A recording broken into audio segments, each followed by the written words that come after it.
The Ozone Freeride has been my go-to everyday glider choice for the last 6 years. The Freeride is a competition-level slalom glider that is focused on speed, agility, and performance, and I absolutely love it. Back in December of last year, I picked up a brand new Freeride 2 14-meter competition version, and I wouldn't shut up about it.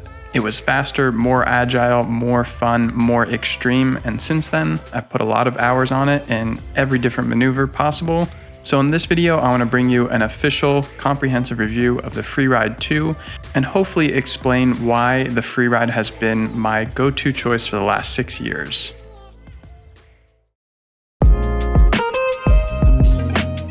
Before we get into it, I want to give a little disclaimer. I am honestly a bit biased towards the Freeride. Like I said, I've been flying it since 2017. It's just been that glider that's fit all the needs for myself. And while I am a bit biased towards it, this also means I have a ton of hours on the Freeride 2, multiple sizes in all different environments, doing every single maneuver possible. So that means there should be a pretty all-encompassing in-depth review. Second disclaimer, I am an Ozone dealer. I like a lot of the Ozone products, and that's why I choose to be a dealer for them. So if you want to pick up a Freeride 2 of your own or any other glider in Ozone's lineup, feel free to hit me up at info@tuckergott.com to help out with any questions on sizing or what model is right for you. And you can visit the first link in the description, tuckergott.com, if you want to make a purchase. So what is the Freeride 2? In Ozone's lineup, the Freeride 2 is in the competition class. It's the most agile, dynamic, and also demanding glider they make. It was designed for maximum speed and agility, which allows it to excel in the slalom competition environment. I don't compete, but I do love low carving, slalom, barrel rolls, wingovers, and swooping, which the Freeride 2 does with ease. This glider is an unrated reflex glider, which means it is tuned for maximum performance at the sacrifice of passive safety. It will not recover from a collapse as politely as the Mojo does. The Freeride 2 utilizes Ozone's Shark Nose technology, and it has the most aggressive reflex profile within their lineup. So who is the Freeride 2 for? When it comes to competition slalom, the Freeride 2 is an obvious choice. It is purpose-built for this environment, and Alex Mateos has been taking the podium with this glider for years on end. But when it comes to recreational pilots, this question gets a little bit harder. Who really needs this level of performance? The Freeride 2 can honestly be pretty dangerous when it's put in the wrong hands. Before flying this glider, I believe a pilot should be fully proficient at wingovers on a much more stable platform like a B or C rated glider. They should be comfortable with their glider in all aspects of performance: speed bar, launches, landings, turbulence, carving, and developing maximum energy turns. The Freeride 2 is not for the casual pilot. It's for someone who craves the maximum level of performance and who is fully capable of handling all of the dynamics that come with it. It's impossible to generalize because all pilots are different, but if I had to make a general rule of thumb, I would say you should have at least 200 hours, 2 years experience in the sport, and complete mastery of your previous glider before jumping to the Freeride platform. Price, colors, and options. The Freeride 2 starts at $4,500, the competition version adds $75, and custom colors adds $250. We'll talk about the competition version later in this video. Speaking of colors, Ozone recently switched to their new color scheme, which offers colors other than white on the bottom skin, which is pretty cool. Again, feel free to email me at info@tuckergott.com if you have questions on sizing, colors, or anything of the like. Sizing and loading. Speaking of sizing, the Freeride 2 is a bit unique when it comes to the sizing. On most less advanced gliders, there's typically 1 and sometimes 2 sizes that you can recommend for a pilot of a specific weight. On the Freeride 2 though, I think there's more like 3 different sizes that a pilot can choose from, and that will determine their level of performance. The best way I can describe this is using myself as a personal example. All up, I weigh about 110 kilograms. So for me, the 16 is the most practical daily glider, the 15 starts to get pretty spicy, and the 14 is absolutely ballistic. The closer you get to the max loading, the crazier this wing gets. For me, the 16 meter is relatively efficient, burning about 4 liters per hour. It's a bit more floaty in wingovers, but it's still very playful and dynamic. The 14 meter is pretty power hungry, burning 6 to 7 liters an hour. It's fast and it loves to dive, and the roll rate is absolutely nuts. If you are getting on this level of glider for the first time, I definitely recommend staying away from that maximum loading. When I first picked up this 14 meter, I swore it would not be my daily wing because I thought it was too ballistic. But the more I flew it, the more I got comfortable with it, the more I accepted the higher level of risk that comes with a smaller glider. But admittedly, I would not recommend anyone really fly this glider at the max loading unless they really know what they're getting into. Risers, lines, and cells. The Freeride 2 is a 4-liner and comes stock with tip steering tied in. From the factory, the brakes are usually a little long. I normally end up shortening them and swap the bungee pulley out for the short pulley to give a better 2D steering feel. Be careful and don't shorten your brakes too much though, because if you do, they will start to engage on speed bar and that can lead to an inadvertent collapse at full speed, which is not a good time.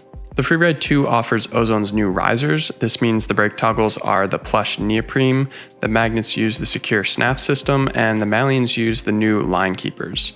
At first, I didn't really like the snap magnets because you really have to line them up to stow them, but now I've gotten used to it, I don't really notice them. I do really love the new toggles. They feel a lot better in your hand versus the old ones, which were a little bit rough. Let's talk about the competition version versus the regular version. The competition version of this wing comes with PK risers and unsheathed lines. PK risers will engage the entire speed range while pressing the speed bar, regardless of your trim position. The unsheathed lines increase the efficiency and the speed of the glider. But unlike some unsheathed lines I've had experience with in the past, these don't really tend to tangle. This version is really tuned for the racing environment. The regular version of this wing keeps the trimmers and speed bar separate and has sheathed lines. This is the version I'd recommend to most recreational pilots. This glider has a total of 56 cells and a flat aspect ratio of 5.5, giving it a lower aspect ratio than the Viper 5 and the Viper XC. These two gliders are therefore a little bit more efficient than the Freeride 2. The Freeride 2 uses Ozone's shark nose technology and an aggressive amount of reflex. One thing I really love about the Freeride 2 is that you can use the entire brake range while fully trimmed out. This makes for insane swoop landings, which we'll talk about later in this video. Inflation and launch. In classic Ozone fashion, the Freeride 2 inflates like a dream. It pops right above your head quickly and has no tendency to hang back. It will overshoot you, so be prepared to stop it with a quick brake check. This is a fast glider, so zero wind launches will inherently be quick. But the brake range of this glider is so incredible, I have been very surprised at how easily you can pull off zero wind launches, even on the 14 meter. This is where Ozone truly works some magic. You can get super deep in the brakes without the glider stalling and falling out from under you. In-flight handling. This is what the Freeride 2 is made for. The roll rate is quick and responsive, the weight shift is extremely effective, and you can get deep in the brakes to really hug around a corner. One of the defining characteristics of the Freeride is the way it dives. It has a relatively long recovery arc, which makes carving down low extremely fun. The way it builds energy combined with the deep brake range is why I was able to power loop this glider. Even on the tiny 14 meter, SATs inspire confidence. It does pull a ton of G's and it makes you feel like you're sitting in a blender, which is kind of awesome, but it never feels like it's close to spinning. I am never flying this glider wishing I had more performance. It balances all the top characteristics, maneuverability, speed, and efficiency very well. One of the biggest complaints I hear about the Freeride 2 is the oscillations, and yes, this glider will oscillate. That's one of the side effects of having a very quick roll rate, is it will roll on its own or oscillate when an outside influence is added, like turbulence. For me, this has never been an issue though, because I'm able to weight shift and keep the glider flying straight when I need to. If the turbulence gets even worse, then you may have to go hands-on onto the brakes, but that's just active piloting. If you want a glider that doesn't oscillate, you're gonna have to sacrifice a little bit of roll rate, and that's where something like the Viper XC comes in. That thing tracks straight as an arrow, but it doesn't have the quick, fluid roll rate that the Freeride 2 does. Speed bar. Speed bar on the Freeride 2 is a monster. It allows you to nearly double your cruising speed. It does demand a large amount of power to main level flight, especially at the higher loadings. I've been able to achieve a max airspeed of 52 miles an hour on my 14 meter. The speed bar should only be used at a safe altitude or over water, as one small mistake like touching the brakes can cause the entire wing to collapse. It is a great feeling though to be the fastest one in the sky. If you see one of your friends up ahead, you just stomp on bar and you're there. Safety and collapses. The Freeride 2 is an unrated high aspect ratio reflex glider, so it must be respected when it comes to collapses. It will dance around in turbulence, which can make some pilots nervous. It is not a glider you want to take up in midday thermals or fly through some nasty rotor with. All things considered though, I've been very impressed with this glider's resilience to collapses and its recovery to some real world collapses, with the caveat of being in the hands of an experienced pilot. For example, I've flown this glider in some really nasty air over the years and I've never had a significant collapse. I've also seen 3 videos online of the new Freeride 2 taking major collapses, and every time it's recovered quickly and on heading. In this particular example, my man Braden pulled brake while at full speed, which is not allowed. This collapse was created 100% due to pilot error. I believe if he had more altitude, the glider would have fully recovered.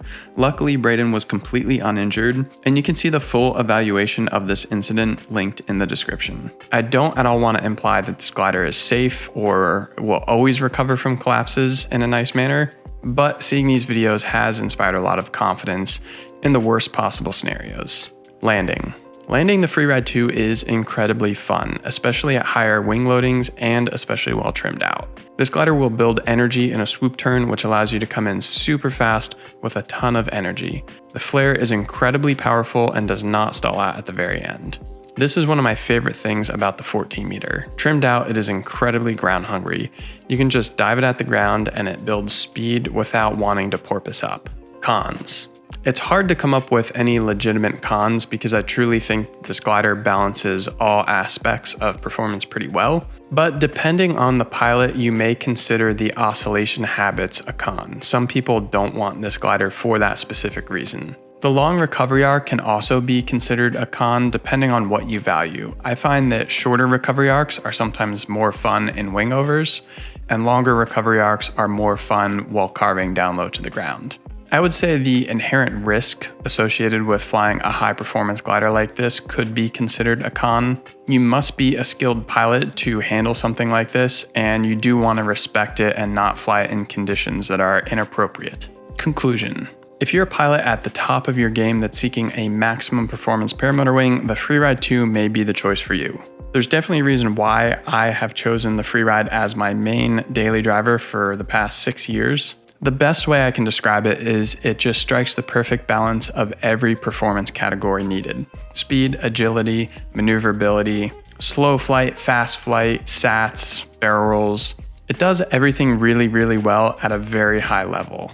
If you're interested in any of the Ozone wings, including the Freeride all the way down to the Mojo, be sure to hit me up at info@tuckergott.com. I'd be happy to help you with any sizing or custom colors information. I hope you enjoyed. Until the next one, have fun, fly safe, peace.